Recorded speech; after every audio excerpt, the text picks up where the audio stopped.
Muito bem, gente. A parte do respiratório, tá? Nós temos aí, é muito simples, tá? O que eu quero que vocês tenham, assim, em mente. A parte, onde, Alberto? A parte epitelial, do revestimento das vias, né? Onde você tem aí o tecido epitelial pseudo estratificado ciliado, né? E ao longo desse tecido você vai tendo aí as células caliciformes, que são as células produtoras de muco. A importância desse muco, né? É filtrar o ar, umedecer e aquecer, né, o ar que nós inspiramos. E esse muco, né, nessa a proteção, ele precisa ser renovado constantemente. Daí a função dos cílios, né, os batimentos ciliares, para estar constantemente removendo esse muco. Esse muco ele tem a característica de ser, ele contém mucina e proteína, né? Então é uma a substância que é muito fácil de se contaminar e, portanto, é muito importante a remoção dele, né, constantemente, para que não haja a contaminação para o nosso organismo. E essa troca, essa renovação desse muco se dá por uma nova síntese e a retirada do muco velho. Esse muco velho, então, é tirado pelo batimento ciliar e as células caliciformes vão colocando aí o muco novo.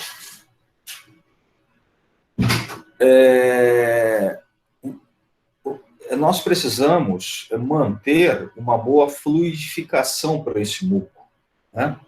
Ingerindo bastante líquido, hidratando bastante, né? Porque quanto mais fluido ele for, mais fácil dele ser removido. Ok? A respiração, ela funciona por diferença de pressão, né? A caixa torácica, o pulmão está solto dentro dela e existe em volta aí uma pressão negativa que faz com que o pulmão se mantenha distendido. Essa pressão negativa é importante para que haja a distensão pulmonar, né? Para que entre ar. À medida que nós inspiramos, a caixa torácica, ela se expande através da ação dos músculos, né, que elevam o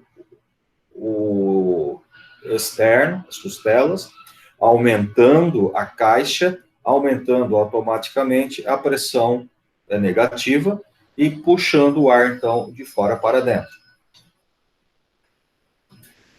Bom, essa pressão negativa é mantida, né, pelos canais ou pelos vasos, né, linfáticos que estão lá constantemente succionando, tirando, né, puxando o excesso de líquido. Isso mantém essa pressão negativa. Então, esse sistema linfático é muito importante. Ok? Muito bem. Se nós tivermos aí uma alteração de pressão nessa caixa torácica, a perfuração, né, das pleuras e tal, aí você pode ter, então, um aumento da pressão, e aí o pulmão ele tende a colabar, ele tende a se fechar. Muito bem. A troca gasosa também é dada por diferença e pressão, né? A diferença é que faz a troca gasosa. Os capilares alveolares, eles estão intimamente ligados aos alvéolos, né? Formando lá a membrana respiratória, onde ocorre essa troca de gases, né? Por diferença de pressão. Lembrando que os alvéolos, eles então são revestidos por essa membrana respiratória que contém sangue, contém líquido, né? E é importante que se mantenha, né, esse alvéolo distendido, que não forme aí a pressão, né, sobre esses alvéolos, né, que seria a tensão superficial que os líquidos formam. Bom, para garantir essa distensão alveolar, nós temos a produção de uma substância chamada surfactante. O surfactante é um tensoativo, né? E ele quebra a tensão superficial dos alvéolos, mantendo esses alvéolos distendidos. Ok? Muito bem. O que mais nós podemos falar aí? Aí existe as capacidades respiratórias, né? Os volumes que são medidos para se fazer uma boa avaliação da função pulmonar. Temos o volume de ar corrente, né? Que é o volume que nós inspiramos e expiramos normalmente, né? Sem esforço.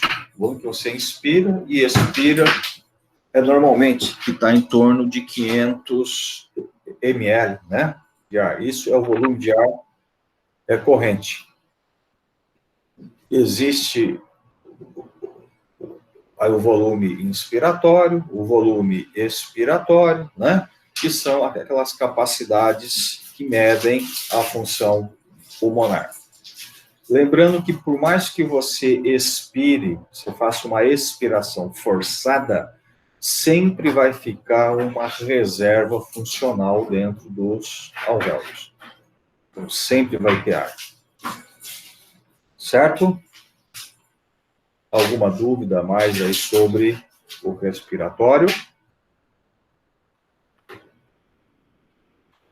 Professor, no caso, então, a função dos vasos linfáticos é retirar o excesso do líquido, né? Para manter a pressão negativa. Isso, na caixa torácica, né? E também a nível de tecido pulmonar, né? Funciona como uma bomba de vácuo lá, sugando, né? Todo o excesso de líquido.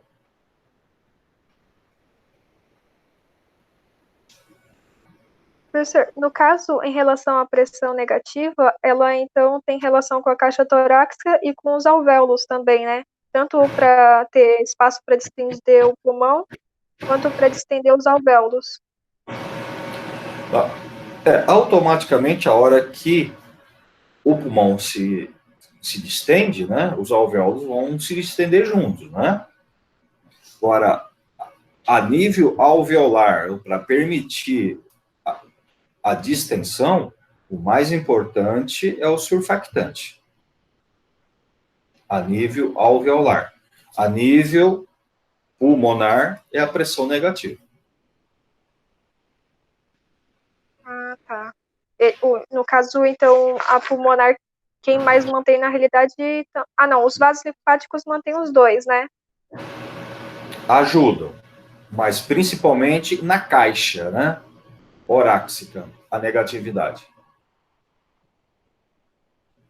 Ah, entendi, professor. E os volumes importantes para a gente reparar é o ar corrente, que é o normal, né? O expirado, o inspirado e o expirado forçado, né? O de reserva funcional, que é sempre o que fica no pulmão. Entendi, professor. Obrigada. Ok? Pode continuar, professor. Não, a nível pulmonar, eu acho que é só isso daí.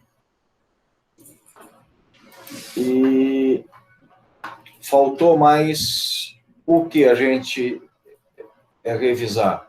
A parte de reprodução, nós já fizemos a revisão? No caso, Não. Oi? Não. Não? Então vamos fazer? Deixa eu ver se eu consigo. Um minutinho.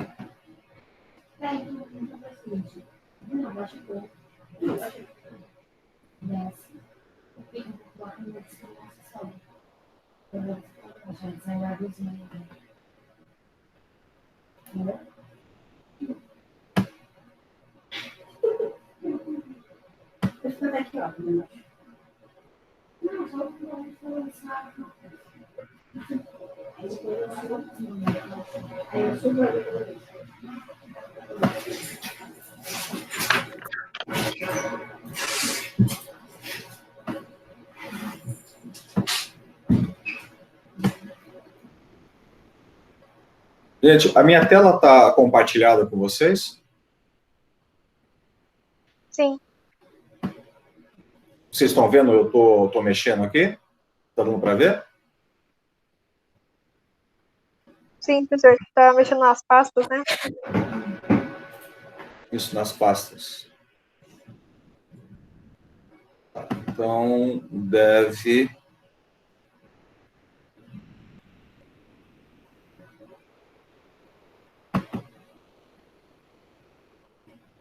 Apareceu?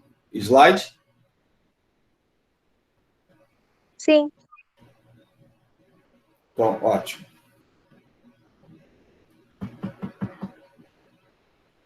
Gente,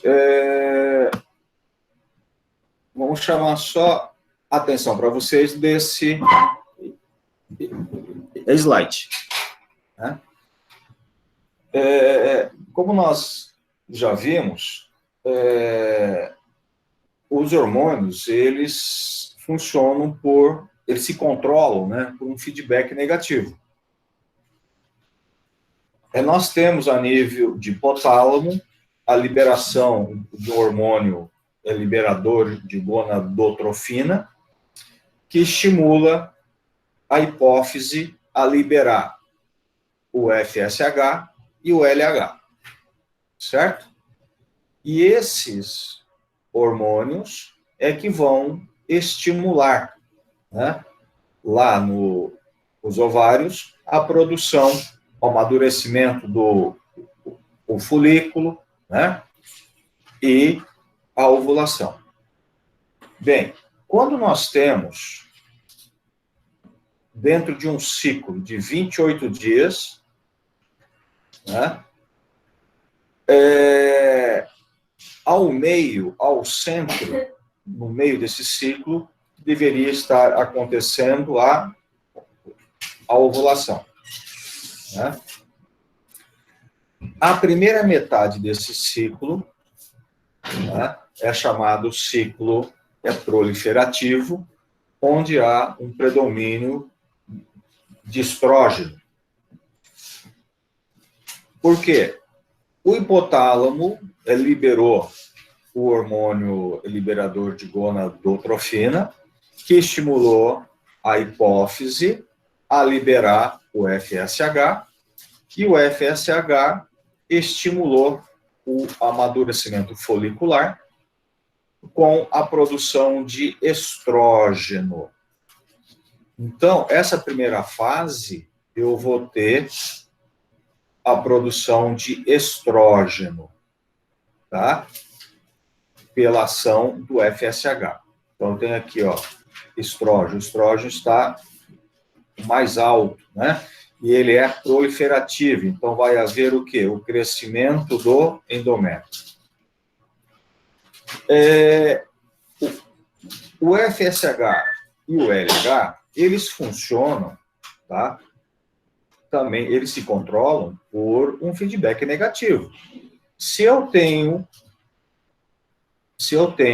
um aumento de estrógeno, eu deveria ter, por feedback negativo, uma redução do hormônio liberador de gonadotrofina e, consequentemente, diminuição do FSH e do LH.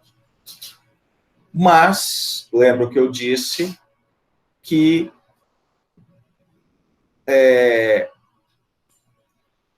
bem perto da ovulação, para ocorrer a ovulação, nós temos um feedback positivo. Ainda não sabemos explicar esse feedback positivo, né? Mas é o seguinte, com o aumento do LH e do FSH, eu também tenho aqui um aumento de estrógeno. Eu tenho um pico de estrógeno. E esse pico de estrógeno, juntamente com o pico do LH e o FSH, é que vai ocorrer a ovulação. Então, para ocorrer a ovulação, eu preciso ter esse pico de estrógeno, juntamente com o pico de LH e FSH. Ocorreu a ovulação, tá? O folículo, ele deixa de produzir estrógeno. Então, a tendência do estrógeno é diminuir. E aí, o folículo, ele vira o quê? O corpo lúteo. E esse corpo lúteo, ele passa a secretar a progesterona. E a progesterona, ela é secretória. Ela é que vai manter a secreção para manter esse endométrio em condições satisfatórias para ocorrer aqui a fixação do óvulo, se for fecundado. Né? Não ocorrendo a fecundação, o corpo lúteo, ele também perde a função e deixa de produzir a progesterona. Então, você já perdeu estrógeno e agora, se não ocorrer a fecundação, você perde também a progesterona.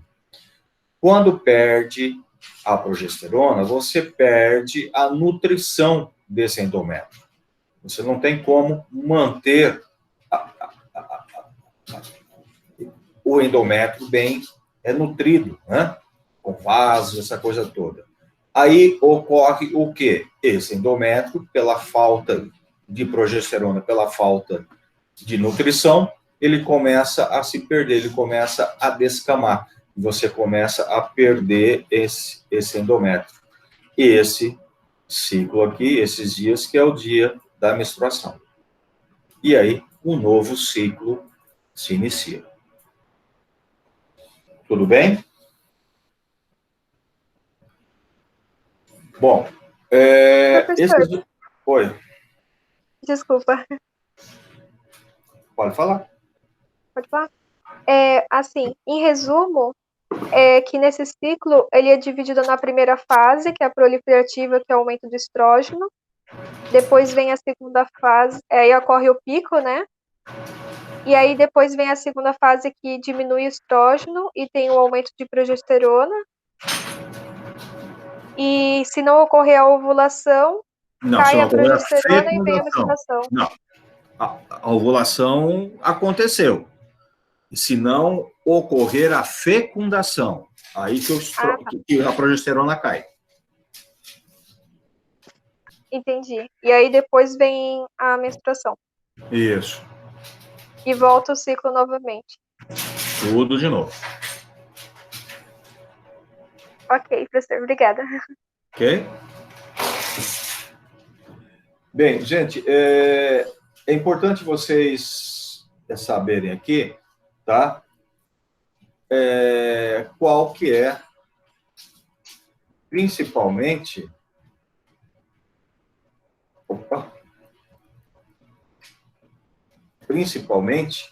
a função, né, do LH e do FSH, né, que são aqueles hormônios que vão estimular a reprodução, tanto na mulher como a produção do óvulo, né, do folículo, quanto do homem também, a espermatogênese. O que mais?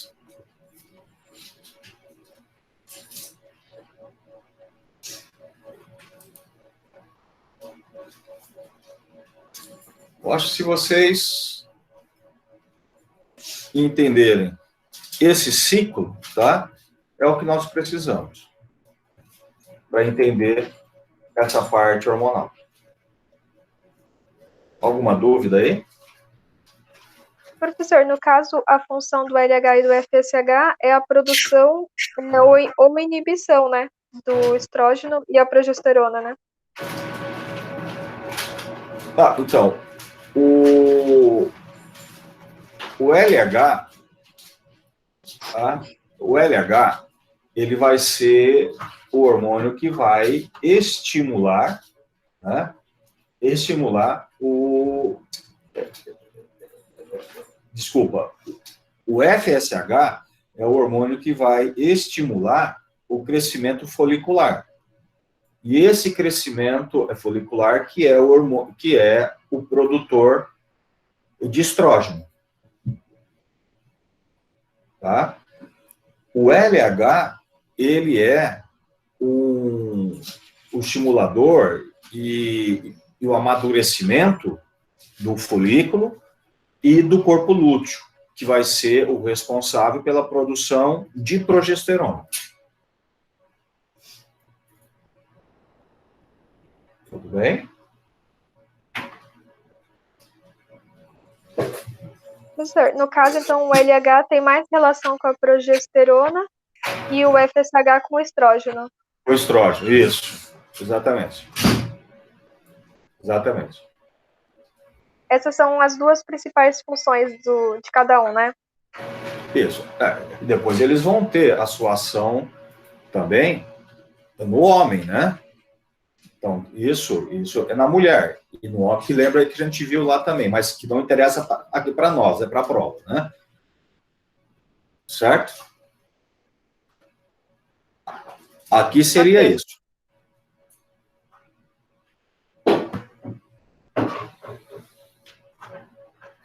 Beleza?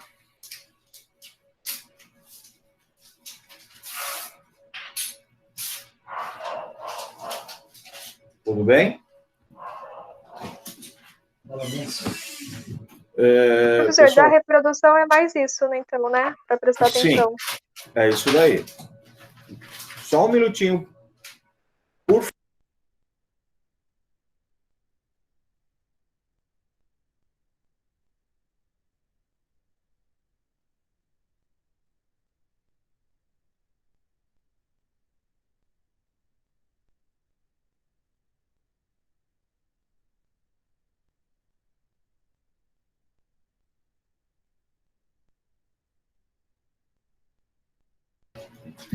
Desculpa, pessoal. Pois não, pode falar, Débora. Ou quem quiser falar.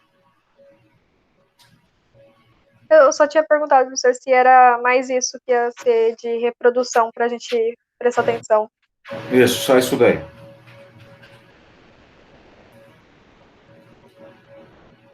Tudo bem?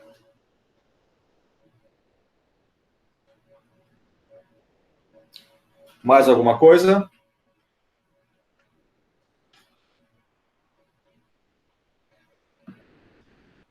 Professor, se fosse outra coisa, seria revisar também novamente os outros, né? Assim, a meu ver. Se tem alguma outra pessoa também em relação à dúvida de reprodução respiratória se comuniquem.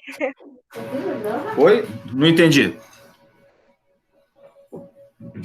Assim, professor, de respiratório, o que tinha que prestar atenção foi o que você falou há pouco, né, professor, também, Sim. né? Sim. Então, no caso, seria talvez revisar novamente também os outros, se quiserem, ou tirar alguma dúvida, se alguém mais tiver. Pode tirar dúvidas. Estou aqui à disposição.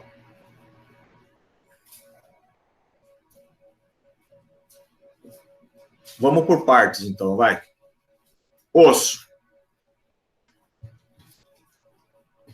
Alguém quer perguntar alguma coisa de osso? Lembrando que o osso, né, o fundamental é saber as duas células lá principais, né? O osteoclasto e o osteoblasto. É importante saber como ocorre a síntese do osteoclasto, a interação do RANQ com o RANQ-L, a importância da proteína osteoprotegerina nessa regulação de síntese de osteoclasto. A função do paratormônio e calcitonina na regulação do cálcio do sangue. Né? Isso é importante.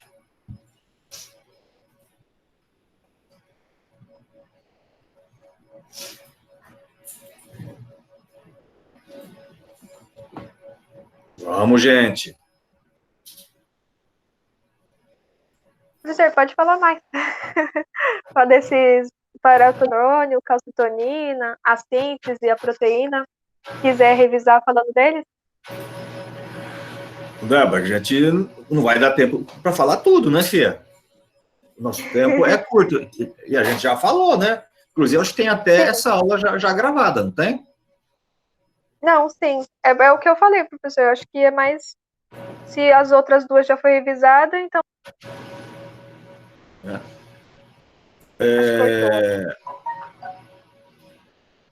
Ana Carolina, apesar de ter até às 11h20, mas eu não vou ficar que nem aqui um papagaio, tá repetindo coisa que a gente já falou, tá? Eu não sou papagaio, não, viu? É isso que eu estou falando. Então, falem, né? Vocês tá, perguntem. Eu estou aqui para isso, para tirar dúvida.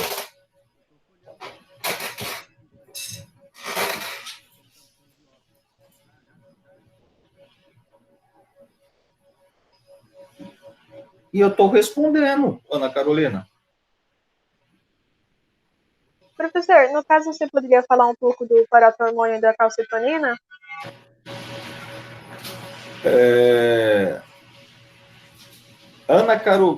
Ana, não estou sendo grosso, não, tá? Eu sou grosso mesmo, vai.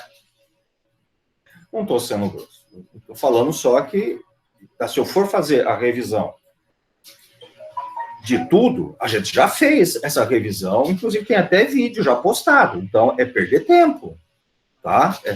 Falar de coisas que a gente já falou.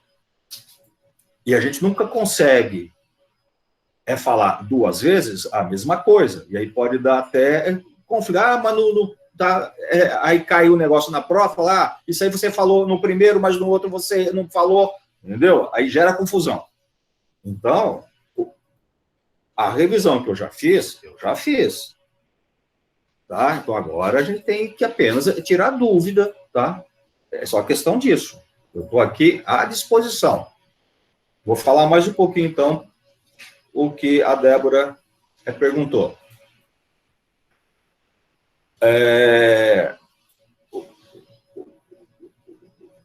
O paratormônio, ele é sensível, tá, à concentração de cálcio no sangue. A função dele, principal, é manter o cálcio no sangue. Quando o cálcio está diminuindo no sangue, as células da paratireoide, tá, são sensíveis a essa captação, diminui bastante, né, esse cálcio, elas captam e começam a liberar o paratormônio. Qual vai ser a ação do paratormônio? O paratormônio ele vai estimular a síntese de calcitriol pelo rim. Isso por quê? Porque o calcitriol intensifica a absorção intestinal de cálcio. O paratormônio diminui a excreção renal de cálcio e o paratormônio estimula a ação do osteoclasto. Para quê? Para fazer mais reabsorção óssea e mandar o cálcio para o sangue. Então, o paratormônio aumentou a absorção de cálcio, diminuiu a excreção e aumentou a reabsorção óssea. Automaticamente, a concentração de cálcio no sangue vai ficar o quê? Aumentada. Ok? Quando aumenta, o paratormônio deixa de ser liberado, e quem é liberado agora é calcitonina. A calcitonina vai fazer os efeitos inverso do paratormônio. Ela vai carregar esse cálcio para os nossos ossos, principalmente o cálcio pós-prandial. Então, é essa a função, é esse o controle, tá, do paratormônio e da calcitonina sobre a concentração de cálcio. Ok? Professor, eu posso falar aí, o senhor ver se eu entendi correto a ordem? Como? Eu posso falar o que eu entendi, e aí o senhor diz se eu peguei certo as informações. Sim. Assim, no caso, quando o cálcio está baixo na circulação, né, as células da paratireoides que são sensíveis ao cálcio começa a secretar o paratormônio e diminui a calcitonina. Sim. Aí, com isso, tem o aumento, né, do paratormônio, ele prioriza o cálcio do sangue. E aí ele estimula a síntese do calcitriol no rim, né? Isso. E o aumento também da absorção intestinal e a excreção do cálcio renal. Débora, essa absorção intestinal é feito pelo calcitriol, tá? Por isso que o paratormônio aumenta o calcitriol. Entendeu? Entendi, professor. Aí, no caso, tem a ativação do osteoclasto e tem maior reabsorção óssea, e aí aumenta o cálcio no sangue. Isso. E aí ocorre o processo inverso, né? Que diminui o paratormônio e aumenta a calcitonina. Isso. E aí vem a ativação do osteoclasto, com maior excreção renal do cálcio, menor absorção intestinal do cálcio e menor calcitriol, né? Ele que você falou que tem relação, né, com a absorção. Isso. E aí acaba diminuindo novamente o cálcio na circulação. Isso. Mas o importante aí, falar também que a calcitonina é que vai fazer a deposição do cálcio aos ossos, tá? Ela leva o cálcio para o osso. Ah, tá. Tá bom, professor. Vou acrescentar isso. Tá?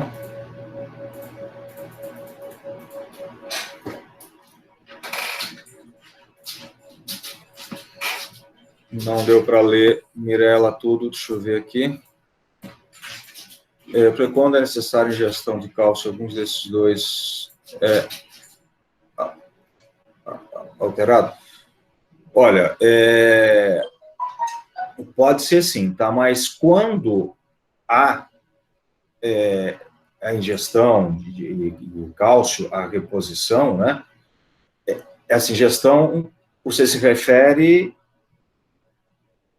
quando se faz a reposição, é isso? Em tratamento? Se for isso, tá?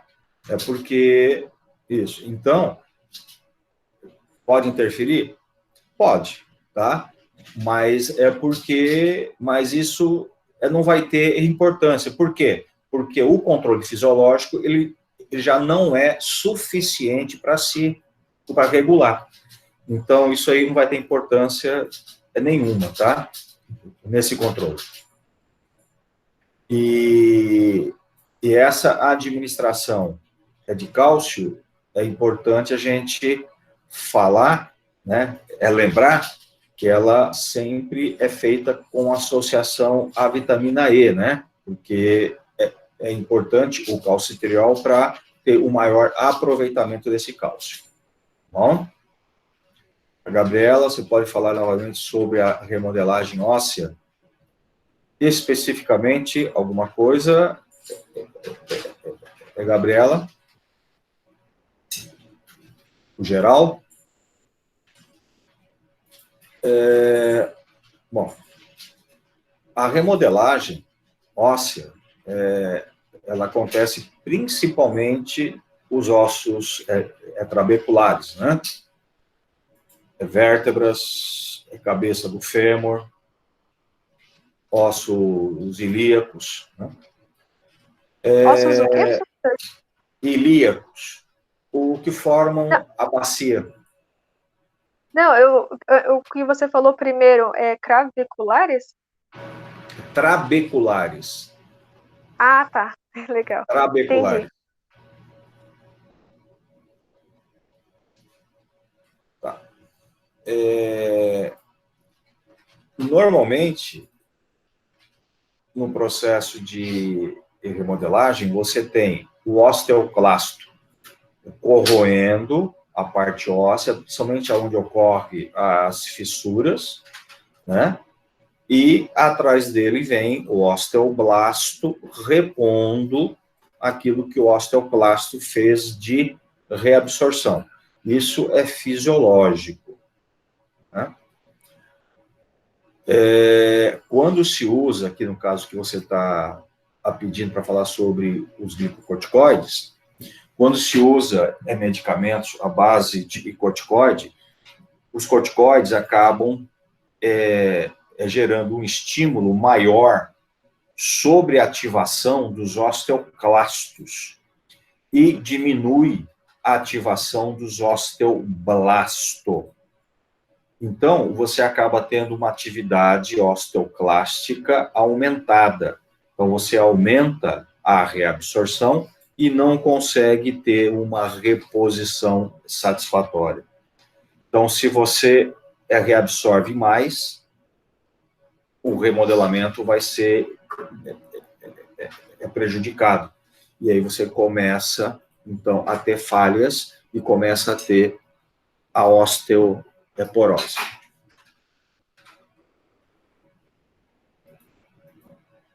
Arthur, eu não estou te ouvindo. Alguém ouve aí? Alguém escuta? De nada. Mais alguma coisa sobre o osso?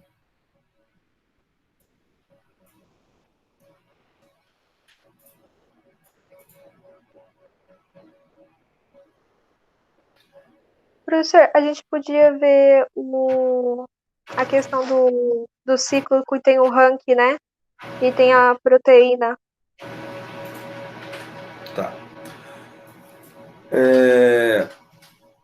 É o seguinte.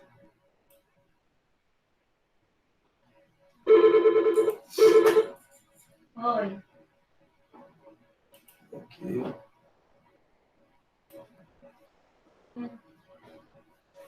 Para você ter a formação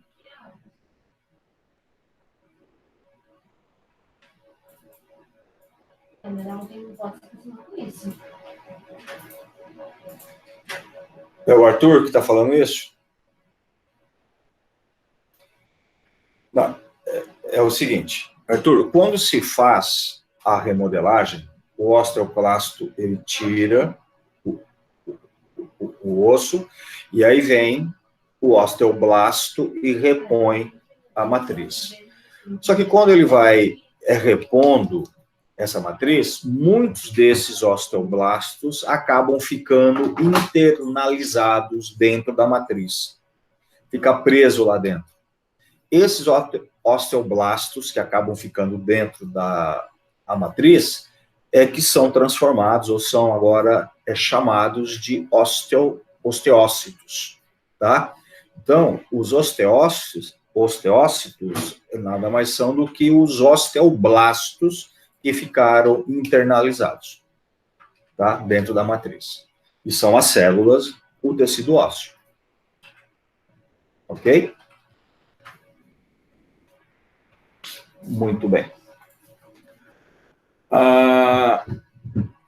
O osteoclasto, a síntese dele é proveniente de duas células. Uma do osteoblasto,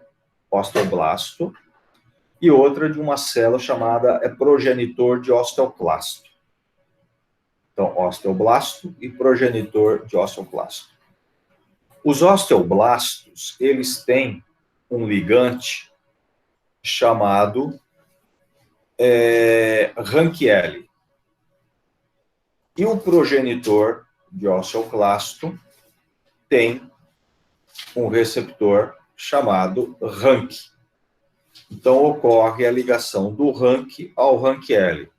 Essa ligação RANK-RANK-L é que gera estímulos para que forme osteoclasto. Então, para ter osteoclasto, eu preciso ter a ligação RANK-RANK-L. Ok? Muito bem. Só que eu preciso ter um controle nessa ligação. Preciso ter um controle na síntese de osteoclasto para que não haja muito osteoclasto, para que não haja mais reabsorção que reposição. Então, eu tenho um controle fisiológico na síntese de osteoclasto. Esse controle fisiológico que vai controlar essa síntese é uma proteína óssea chamada osteoprotegerina, a OPG. A estrutura molecular da OPG é semelhante ao RANK. E essa OPG, ela se liga ao RANK-L, não deixando esse RANK-L se ligar ao RANK, não deixando, então, ter formação de osteoclasto. Esse é o controle fisiológico, tá? É a proteína, a OPG, se ligando ao RANK-L para evitar a ligação com o RANK para não formar osteoclasto.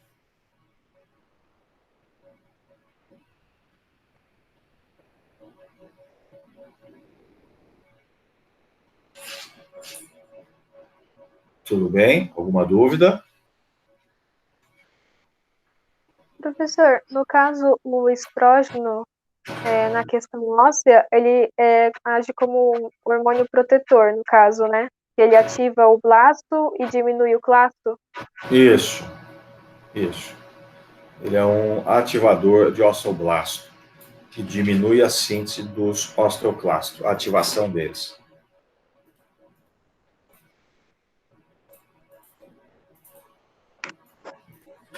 E na menopausa ele perde, como diminui o estrogênio, ele acaba tendo menos produção do blasto e aumento do clasto, né?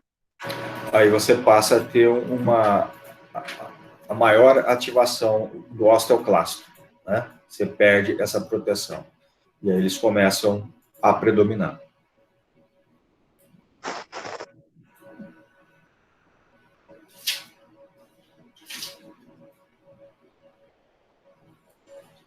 Ok?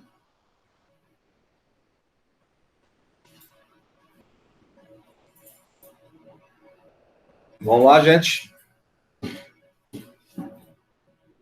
Professor, o calcitriol, você tinha falado, né, que ele age na reabsorção do cálcio na parte intestinal, né? Isso, ele potencializa essa absorção. E aí ele que é a vitamina D, no caso, né? O calcitriol é a parte ativa, né, da vitamina D.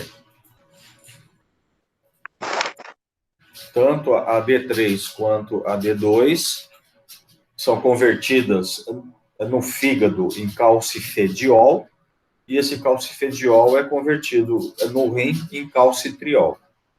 Então, a porção ativa da vitamina D é o calcitriol.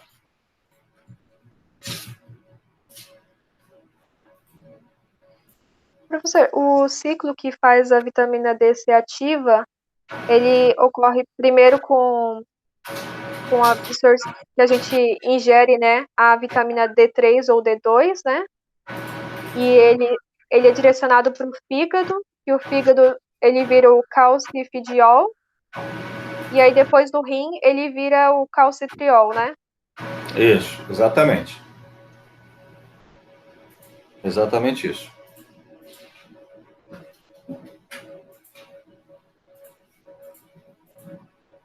Entrega para fazer.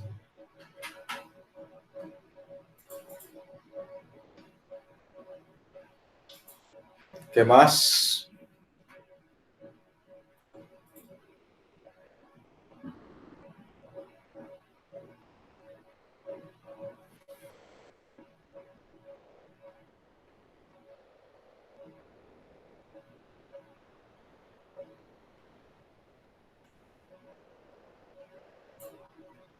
Vamos, gente.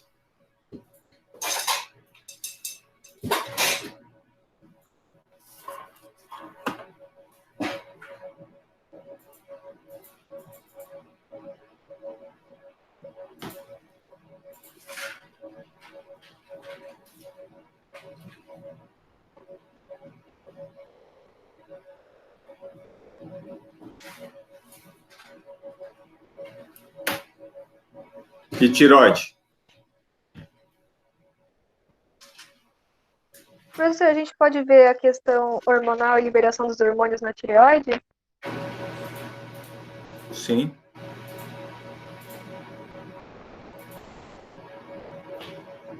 Então, Samir, eu vou deixar algumas horas, tá? Provavelmente eu vou deixar o dia inteiro. Tá? Eu vou abrir de manhã e fechar só à noite. Tá? Tireoide. Muito bem. O hormônio tiroidiano também é controlado por um eixo, né? Hipotálamo, hipófise e tireoide. Esse controle de feedback negativo é importante. O hipotálamo libera o TRH, que estimula a hipófise a liberar o TSH. E o TSH é que vai ter ação sobre a tireoide. O TSH, ele estimula a captação de iodo, estimula a síntese, então, dos hormônios tiroidianos, estimula também a liberação dos hormônios armazenados. E é bom lembrar que o TSH também tem uma ação trófica sobre a tireoide, tá? Ele tem uma ação trófica, ele exerce um efeito, se ele estimular muito a tireoide acaba crescendo, né, pela ação dela.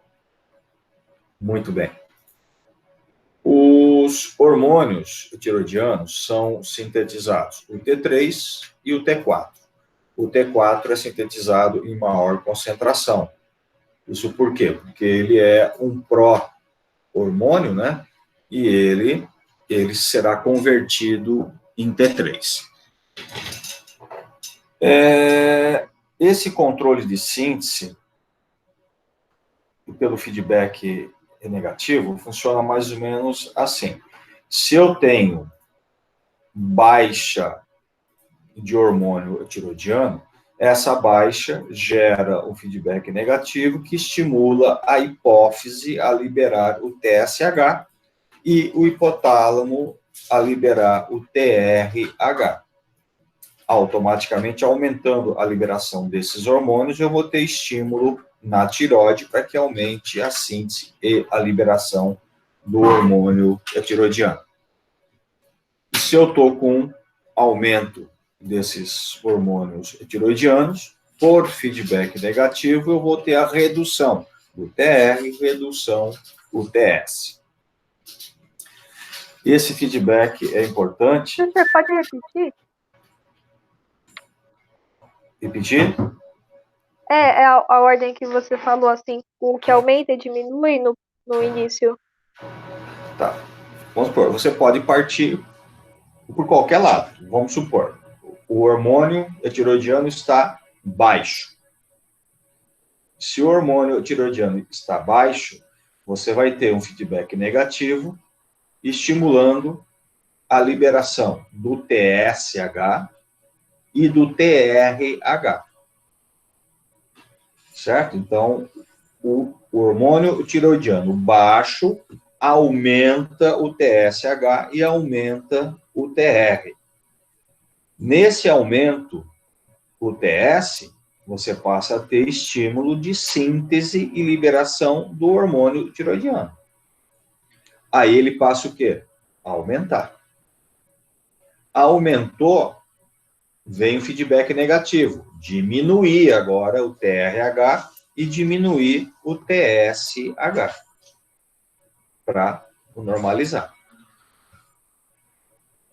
Esse controle é importante para o diagnóstico, né?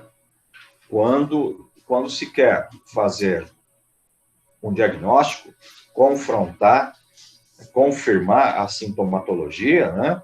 Você tem que dosar o hormônio tiroidiano, que normalmente se dosa o T4, e o TSH. Tem que fazer a dosagem dos dois. E por que isso? Porque se você está, vamos supor, com um quadro de hipotiroidismo, então o que você espera? Você espera um T4 baixo e um TSH alto. Então, um T4 baixo e um TSH alto, eu confirmo um estado de hipotiroidismo.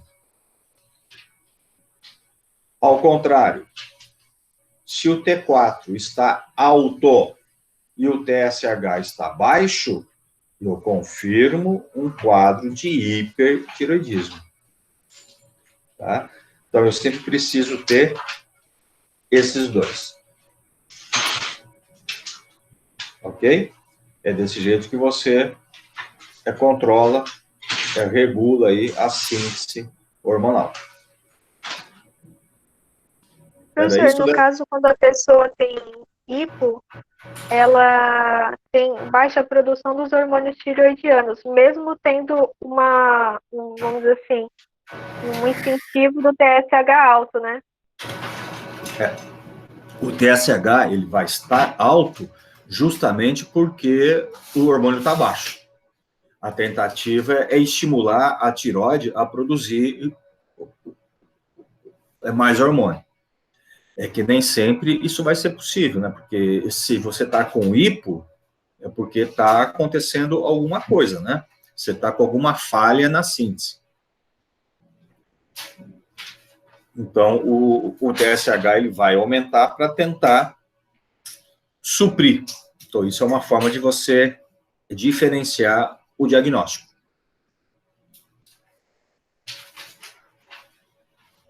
No caso, o hiper já é o contrário, né? E, no caso, o hormônio tireoidiano tem muito e o TSH tenta diminuir, né? Exatamente. A diminuição dele. Porém, esse sistema às vezes acaba não funcionando, né, professor? Tem que tomar medicação acaba mesmo, o quê? né? Eu não entendi. Acaba tendo que tomar a medicação porque não consegue, né, suprir, né? Exatamente. Você é confirmado um estado de hipotireoidismo, né? Você tem que fazer a reposição, porque o organismo ele não está conseguindo controlar, mesmo com o TSH alto.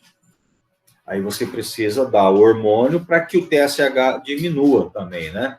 Você não pode esquecer da ação trófica dele sobre a tireoide. Ação trófica significa o crescimento do órgão, a tireoide mesmo, professor? Isso, exatamente. O TSH que é o responsável pelo bócio, né? Pelo crescimento tireoidiano. Então, quando o hormônio está muito baixo e o TSH está alto e você não faz nada, você vai deixando, esse aumento, né, do TSH gera o crescimento da tireoide. Então, as pessoas que têm hipo normalmente pode ter bócio também. Sim, e se não tratado, sim. E se tiver algum nódulo maligno, né, o TSH também vai estimular o aumento, né, o crescimento. É perigoso. Por isso que precisa ser visto. Professor, no caso, então, quando a pessoa tem hiper, ela também faz medicação ou não? Por causa que, no caso, ela tem hormônio da tireoide demais, né? O T4, no caso. Então, o excesso do hormônio tiroidiano, a grande preocupação é o aumento muito grande do metabolismo, né? Você tem um aumento exagerado, né? Mas o perigo maior aí é que ele leva a uma sensibilização de receptores beta, né? Aumenta muito o número de beta-1 cardíaco. E aí você acaba tendo arritmias, né? Acaba tendo problemas cardíacos em consequência do hipertiroidismo. Então, o hiper também precisa ser tratado, né? Tem fármacos inibidores de síntese, né, de hormônio, tá? Mas a gente vai ver em farmacologia que é difícil você controlar um tratamento de hiper, muito difícil.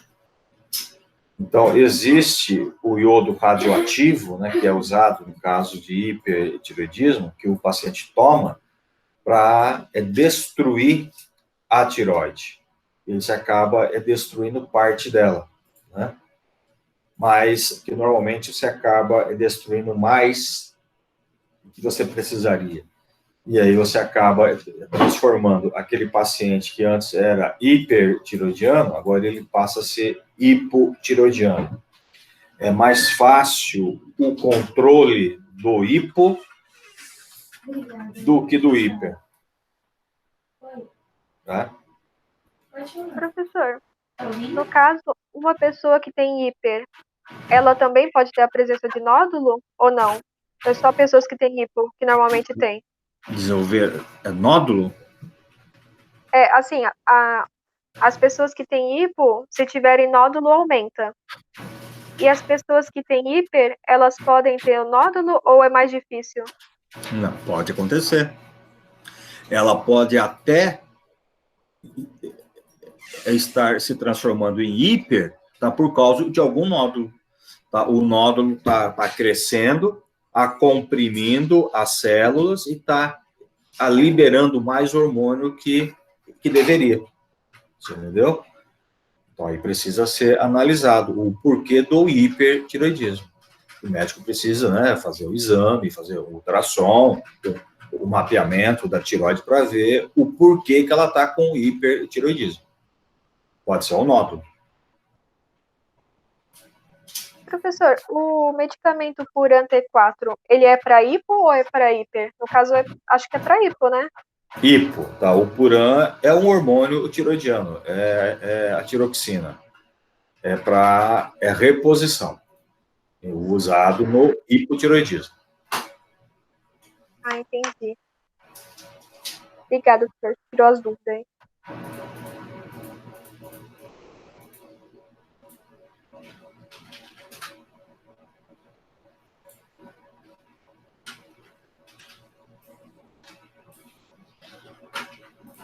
De entrega para as 10 horas.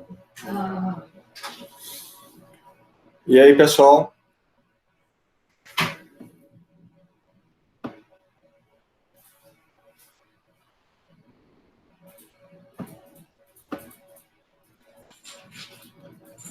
Só a Débora que pergunta? Só a Débora tem dúvidas?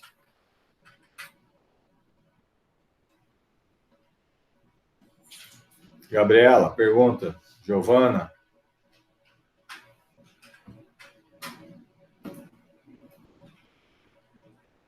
Roberto? A Ana ficou quieta agora, Ana? Vai perguntar nada? Arthur, Bia, Cássio? Professor, Diga. aproveitando o ensejo, a duração da prova vai ser de quanto tempo, por favor? 10 minutos, tá bom? Então, um pouco rápido demais, né, professor? Então, Alberto, falaram que tem pessoas que estão estagiando, que está meio bagunçado esse horário, né? Eu vou postar no horário da aula e eu vou deixar aí até a noite, tá? Umas 22 ou 23 horas. Eu só posso dizer muito grato. Eu acho que tá bom, né? Esse horário. Tá bom, professor. Eu fico grato. Obrigado. De nada, imagino. Professor, Sim. podia falar em relação do estrogênio, ele inibiu o clássico, e em relação ao feto? Como é que é? Não entendi nada. Desculpa. Desculpa, vou repetir. Sim. A relação do estrogênio com... Não, desculpa, falei errado. A relação do hipo e do feto.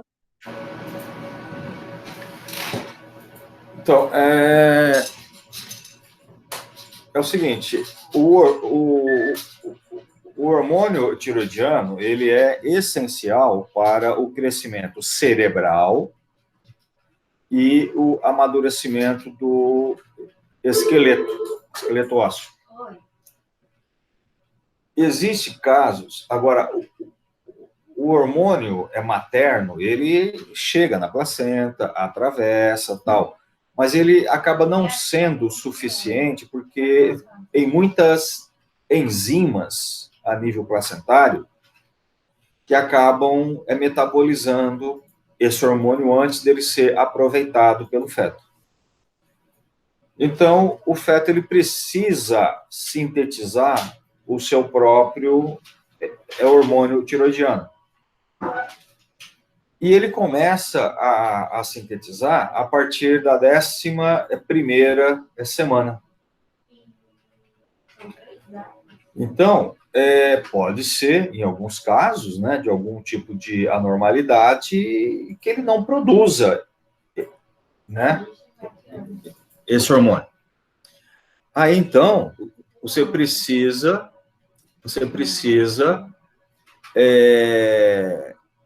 repor esse hormônio. E como é que você sabe disso? Você só vai saber disso quando a criança nascer. E é feito o teste do pezinho, né? É feito aquele teste e lá é medido o TSH, o T4, né? Então, se for diagnosticado um estado de hipotiroidismo, porque o feto não conseguiu produzir hormônio suficiente, você precisa imediatamente começar a fazer a reposição. Tá? Porque se não fizer a reposição, essa criança ela não vai conseguir desenvolver adequadamente a sua parte óssea e nem a sua parte cerebral.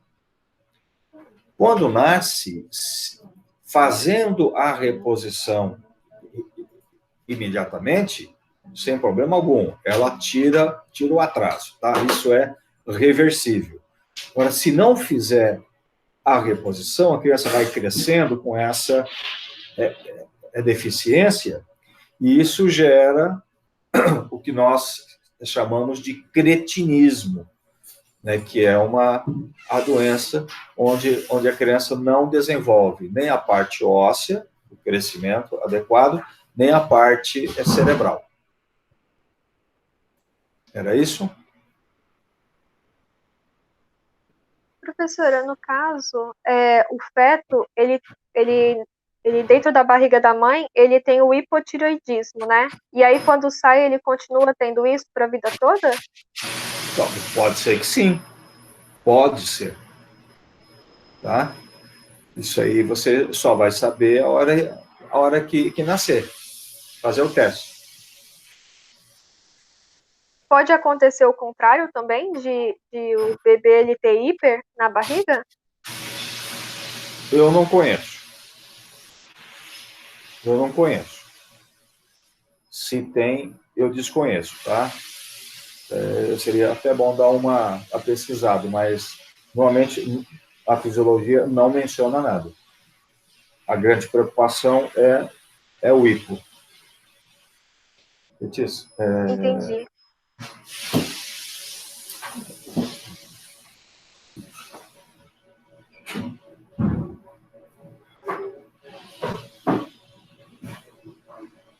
ok? A Ana pediu...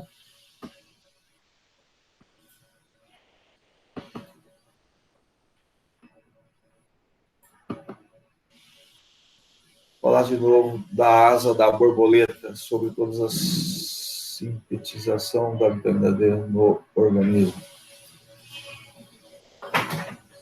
A asa de borboleta. Bom, essa asa de borboleta é o que a gente já comentou sobre a calcitonina e o paratormônio, né? É a regulação do cálcio no nosso sangue.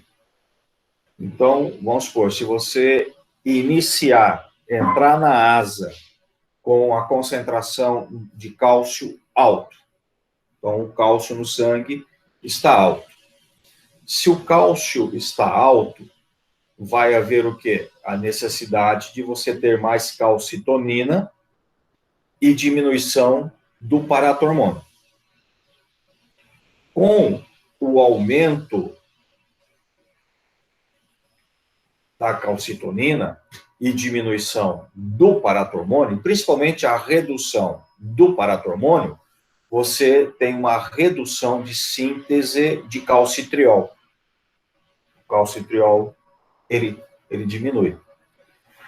Se o calcitriol diminui, você diminui a absorção intestinal de cálcio. A diminuição do paratormônio diminui a reabsorção óssea, diminui também a tirada do cálcio do osso. E aumenta a excreção renal de cálcio. Então, veja, cálcio alto no sangue aumenta a calcitonina, diminui o paratormônio.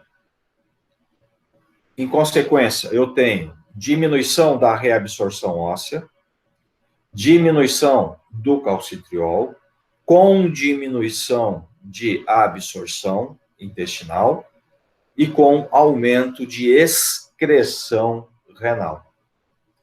Todas essas atividades vão contribuir para que haja uma diminuição do cálcio no sangue.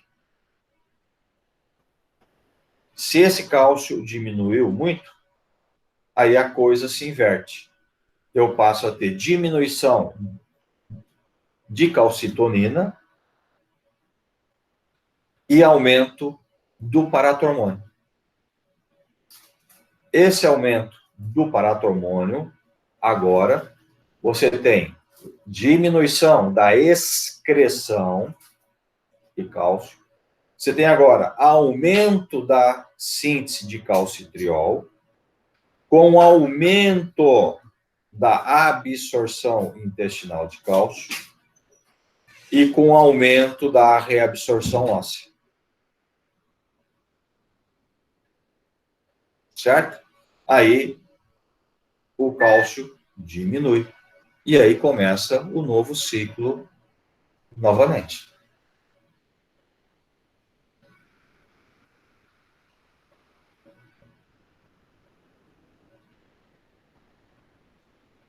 Ok?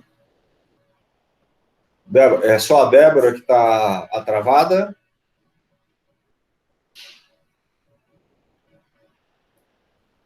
O... Ana Carolina? Ana Carolina? Era isso aí que você queria?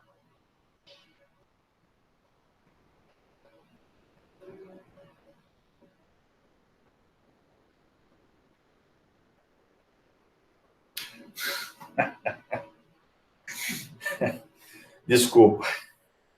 Não sei por que eu coloco aí a Carolina. Ana, desculpa. Era isso que você pediu? A asa é de borboleta? Beleza, então.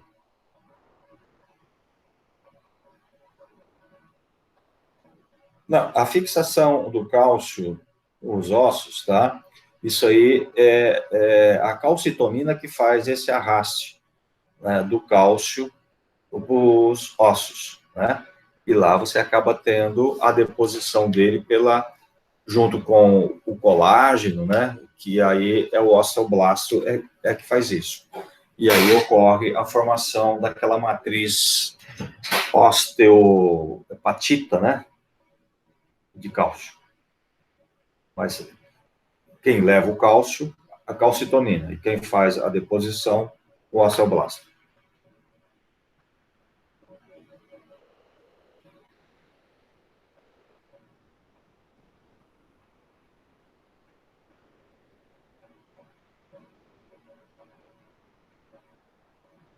Não, há uma redução, tá? A redução, sim, mas isso aí é fisiológico, uma redução geral, não só de colágeno, como também de outras substâncias, né? Aí falam que a reposição, isso aí existe muita controvérsias, né, sobre isso. Mas que há a diminuição, sim, há, com certeza.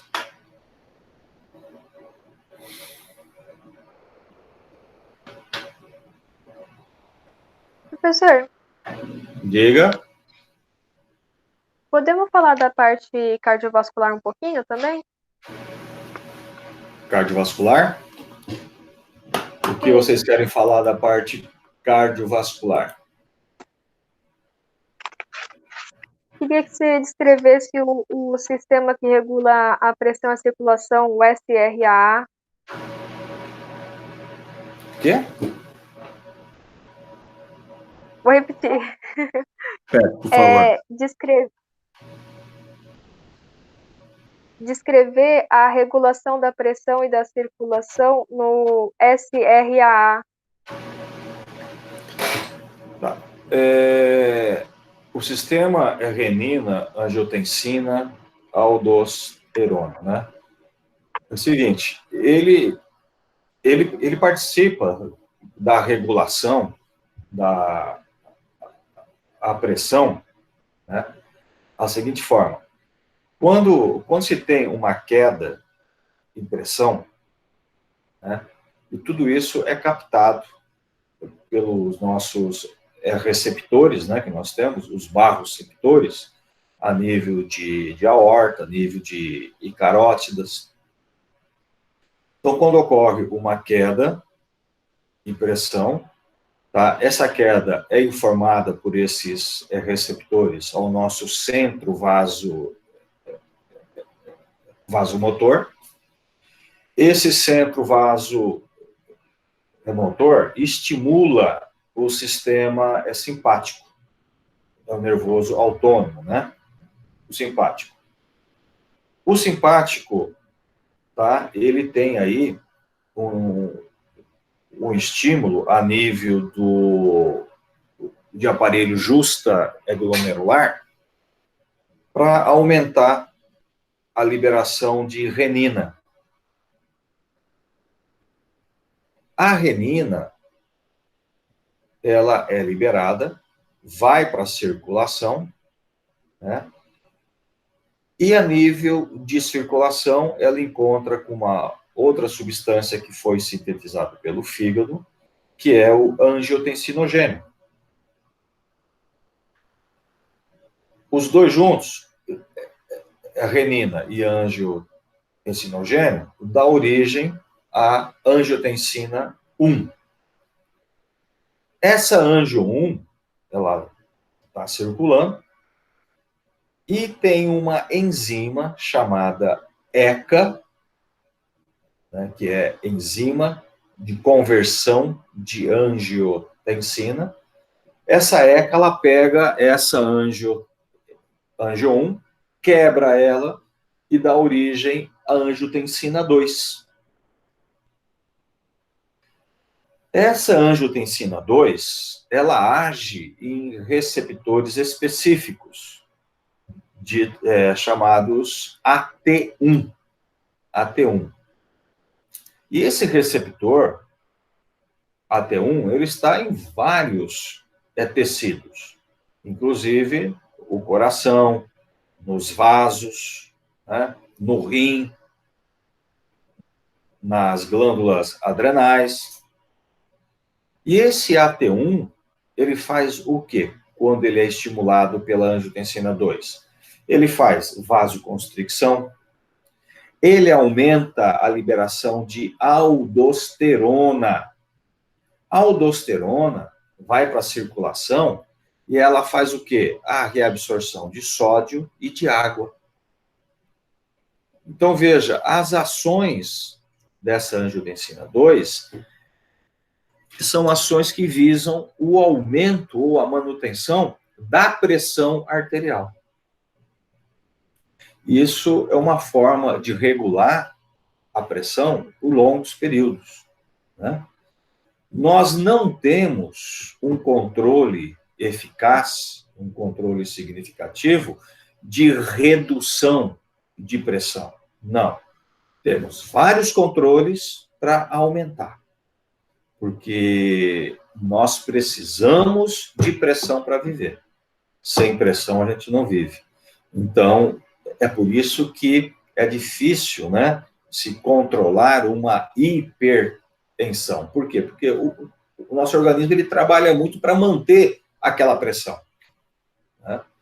E isso, principalmente graças ao sistema renina, angiotensina, aldosterona. Tanto que um dos principais fármacos hoje anti-hipertensivos que a gente usa são fármacos que bloqueiam esse sistema. Ou bloqueia a síntese da angiotensina, ou bloqueia o receptor dela. Não sei se foi claro. Professor, no caso, as medicações, elas são mais para conter o aumento excessivo da pressão? As medicações, é isso? Isso. Porque tem alguns controles que não funcionam, né? Ou algumas outras anormalidades, inclusive até parte genética, né? E que a pressão se eleva além do normal. Então, tem pessoas que têm um pico hipertensivo ou tem uma média de pressão alta. Então, os medicamentos visam reduzir esse patamar, tirar aquela pressão que está alta e trazê-la, tá, para um nível mais aceitável. É esse o objetivo do tratamento, né? É trazer essa pressão para níveis aceitáveis, né? E aí existem várias formas de você fazer isso. Como eu disse, os principais hoje visam o bloqueio desse sistema renina-angiotensina-aldosterona. Mas tem outros fármacos que visam Professor, manter... no caso... Pode falar. Não, termina, professor, pode falar. Não, eu ia falar só que tem outros casos em que tem alguns fármacos que agem diretamente em vasos, né? Dilatando os vasos, essas coisas. Eu ia perguntar, porque assim, em relação às pessoas que têm a pressão baixa, muito baixa, elas fazem uso da medicação para auxiliar nesse sistema de controle para aumentar a pressão, para estimular mais? Então, na realidade, nós não tratamos pressão baixa, tá? Não se trata. E por que não? Porque a pressão baixa, o organismo, ele tem vários mecanismos de recuperação.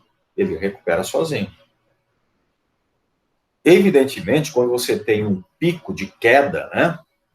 Caiu, em que a pessoa se sente mal, né? Sente aquela tontura, fica indisposta, né? Às vezes até desmaia, né? Pela queda brusca de pressão.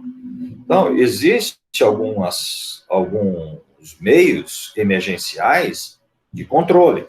Você tem que pôr aquela pessoa na posição horizontal, de preferência com membros inferiores mais alto que o tronco e a cabeça, para que o fluxo, né, direcione mais a nível cerebral, porque quando você perde pressão, você perde a perfusão cerebral. E a perda da perfusão cerebral é que é perigosa, né? Onde a pessoa desmaia, a pessoa cai, né? Então você ergue os membros para né, por um sistema de gravitacional, o sangue flua para o cérebro, né? Então isso são situações emergenciais, né? E paliativas, mas não existe medicamento para isso, tá? Não existe.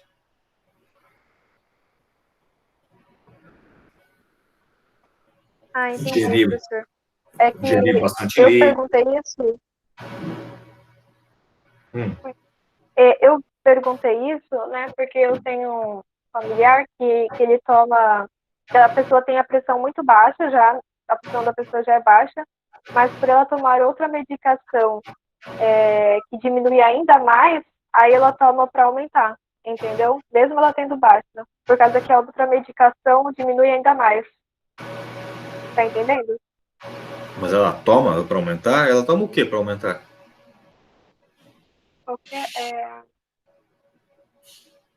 Agora eu não lembro o nome. Porque o único que tinha para É o propanolol. Hã? Acho que é o propanolol. Não, o propanolol é para diminuir. É para diminuir a pressão? Para diminuir. O que a gente tinha antes, né, mas que não é usado, é o Efortil, né, para aumentar a pressão. Mas não deve utilizar, tá? O propanolol, ela pode até regular por, talvez, se esses picos de queda de pressão pode ser por causa de alguma arritmia cardíaca, alguma coisa. Então, aí ele vai regular. Mas o propanolol é para diminuir a pressão. É um antihipertensivo também. Entendi. É porque assim, isso aí foi médico que passou mesmo. Que, por exemplo, ela tomava uma medicação que aumentava, e aí isso daí acho que então é para diminuir, no caso, né? Para combater a outra medicação que acaba aumentando. E aí ela fica mal se aumenta.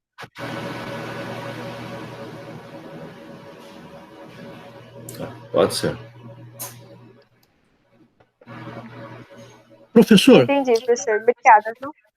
Nada. Fala, Alberto. No caso da pressão baixa, a utilização ou consumo de algum alimento salgado ajuda a aumentar a pressão? Então, Alberto, esse efeito, ele não é rápido, tá? O efeito do sal é um efeito a muito longo prazo, né? Você precisa reduzir o sal, né, para ter uma pressão mais saudável, mas isso aí é um efeito a longo prazo. Pessoas que estão com a pressão baixa e coloca sal embaixo da língua, essas coisas, isso aí não quer dizer nada, entendeu? Você precisaria pôr um caminhão de sal, vai, embaixo da língua, né? Entendi. O mais importante quando isso acontecer, né, é você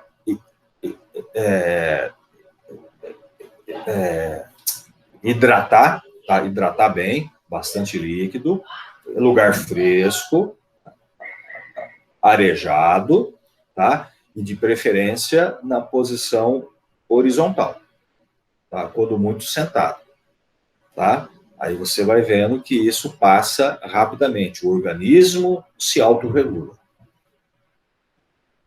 Elevar os membros inferiores também ajuda um pouco, né? Ajuda muito, ajuda muito, ajuda muito. Ah, ok, muito obrigado, professor. Principalmente para retomar a consciência, né? Entendi. Obrigado. Nada.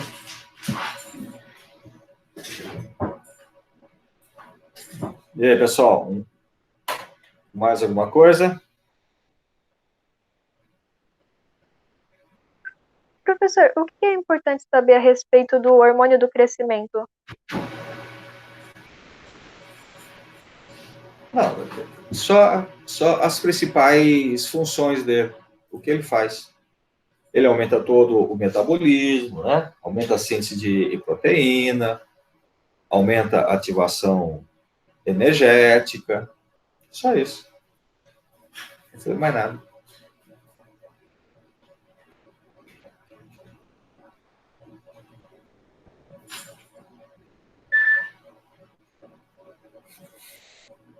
Ok?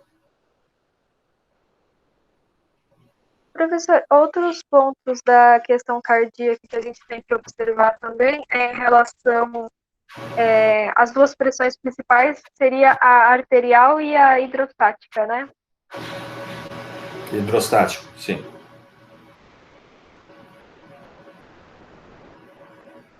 Que no caso a hidrostática tem relação com o peso do sangue, né? Sobre o vaso. Seria o quê? A hidrostática tem relação que é o peso do sangue sobre o vaso, né?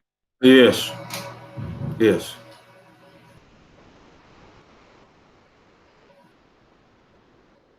E a arterial, ela é mais relacionada ao débito cardíaco e à resistência vascular, né? A frequência, né? Influenciando a frequência. Exatamente.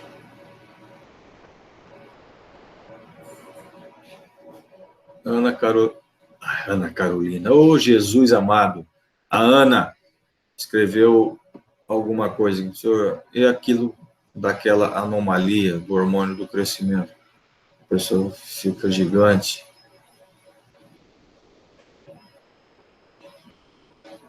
Ana Ganda, tá? Então, aí são tanto o excesso, né, de hormônio, né, que há um aumento o crescimento das epífises, né, das terminações ósseas, o gigantismo. Isso na fase de crescimento.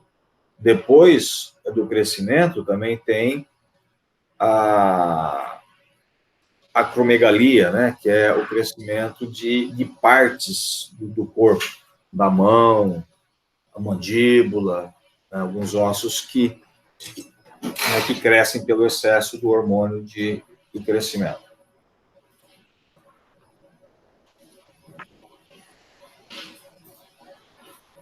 Professor, no caso o gigantismo, então, tá na fase de crescimento e a A acromegalia é depois do crescimento, né? As duas podem vir até juntas, né? Mas acromegalia normalmente é após o crescimento. Já a fase adulta, né, é o que mais acontece.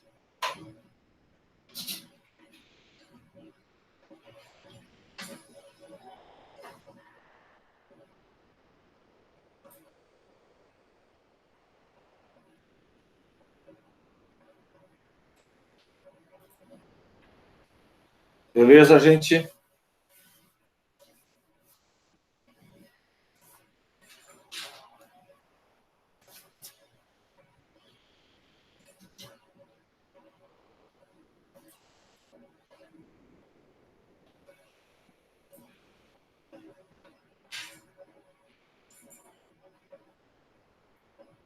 Gente, preciso ver com vocês aí se tá tudo certo, não tá certo, porque agora eu tenho uma prova com a enfermagem, às 11h20. Professor, a prova vai ser questões de alternativas ou vai ser escrita? As duas coisas, as duas. Tá? Bem simples. Já sabe quantas questões vai ter, professor? Ou não? 10 questões, como sempre. Coisa bem simples. Ai. Ok? Ok, muito obrigada, professor, por tirar as dúvidas e tudo isso. Obrigada. De nada, obrigado a vocês. Obrigado, professor. Até amanhã. Até amanhã, Alberto, se Deus quiser.